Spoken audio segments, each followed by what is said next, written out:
ESPN's Woj just recently made it public that Houston Rocket GM Daryl Morey would be actively trying to improve their roster through trades and free agency after once again falling short in the NBA playoffs. Losing to the Warriors once again made it very clear that the roster they have isn't what it needs to be if they want to compete for a championship in the coming years. So with Chris Paul having a heavily ridiculed contract underway and continuing to age as it only gets more expensive, they've had to look for a team that not only needs a skill set but can actually afford it, which brought the Lakers into play. With the Lakers failing to make the NBA playoffs this season, obviously you could blame the trade rumors, the injuries, or the young supporting cast, but it doesn't matter because it becomes somewhat of a blessing in disguise. Making trades like this along with signing key free agents during the summer have been anticipated for quite some time, as well as LeBron James finally getting a well-deserved rest. But the Los Angeles luck finally turned in their favor when they somehow secured the number 4 pick of the upcoming draft during the recent lottery, which many including LA GM Rob Pelinka felt would be a huge trade asset moving forward, since they've already had enough young talent a part of their core already. What they need at this point in time is established superstars that can help bring a championship home, here at the tail end of LeBron James' recently signed 4-year contract.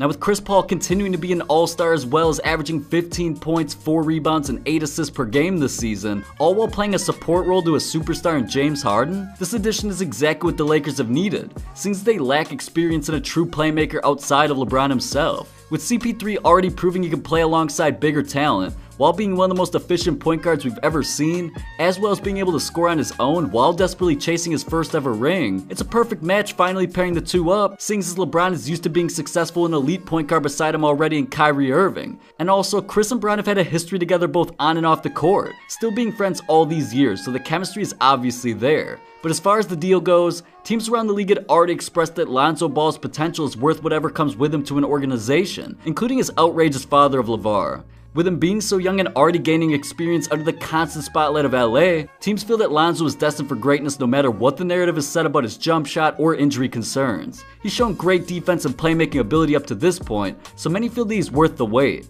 But combining him along with this newly found top draft pick, and also the Lakers having other young blossoming assets like Kyle Kuzma, Brandon Ingram, and Josh Hart to throw in the mix, makes this deal for Chris Paul worth the dramatic year that the Lakers franchise has had to deal with. And even though Chris's contract is only up from here, making around $40 million per year over the next 3 seasons, it could be a small price to pay if it puts LA back on top of the Western Conference. Now if you guys enjoyed this video, you won't regret checking out what LeBron James really thinks about the rest of the NBA. I'll see you there.